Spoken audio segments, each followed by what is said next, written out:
আমরা চাই বাংলাদেশ একটা দুর্নীতিমুক্ত মানবিক একটা সমাজ হোক, যেখানে কোনো বৈষম্য থাকবে না। জাত পাত ধর্ম গোষ্ঠী দল নির্বিশেষে সমস্ত মানুষ যেখানে নিরাপত্তা পাবে, সম্মানের সাথে বসবাস করবে, হিংসা প্রতিহিংসা থাকবে না। আমাদের এটা মুখের কথা না, আমরা প্রচণ্ড ধরনের একটা মজলুম দল, কিন্তু বাংলাদেশ সাক্ষী, বিশ্ব সাক্ষী।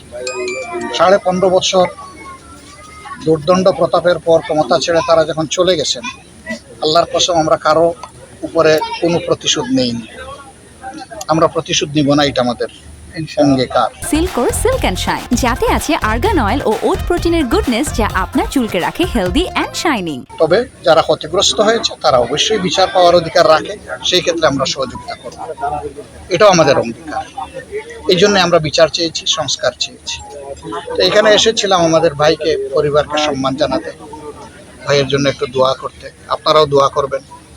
এই লড়াইয়ে শুধু একটা দল হিসাবে আমরা পারবো না, আপামর জনগণকে আমাদের প্রয়োজন, কারণ জনগণের জন্যই আমাদের কর্মসূচি। আমি বলতে গিয়ে বলতে পারি নাই, আমি সেদিন দাঁড়িয়ে এটাই বলতে চেয়েছিলাম যে আমি জামাতে ইসলামের আমির হিসাবে দাঁড়াইনি এখানে, আমি দাঁড়িয়েছি সমাজের বঞ্চিত মজলুম মানুষের পক্ষে। মজলুমের মধ্যে গরিবও আছে, ধনীও আছে, মধ্যবিত্ত আছে, বিভিন্ন ক্ষেত্রে মানুষ মজলুম। তো সেই মজলুমদের পক্ষে আমি দাঁড়িয়েছিলাম, কিন্তু আল্লাহর ইচ্ছা আকস্মিক অসুস্থতার কারণে আমার মনের কথাগুলো আমি গুছিয়ে বলতে পারিনি। আল্লাহ তৌফিক দিলে আগামীতে আপনাদের মাধ্যমে, মিডিয়ার মাধ্যমে আমরা দেশবাসীকে জানাবো, এবং একই সাথে মুক্তির এই লড়াইয়ে ভাই আপনাদেরকে আমরা পাশে চাই, সাথে চাই। আল্লাহ আমাদের সবাইকে কবুল করুন দেশের মানুষের মুক্তির এই সংগ্রামের জন্য। আমাদের অন্য কোনো ধান্দা নাই ভাই, আমরা মানুষের মুক্তি চাই, একটাই আমাদের।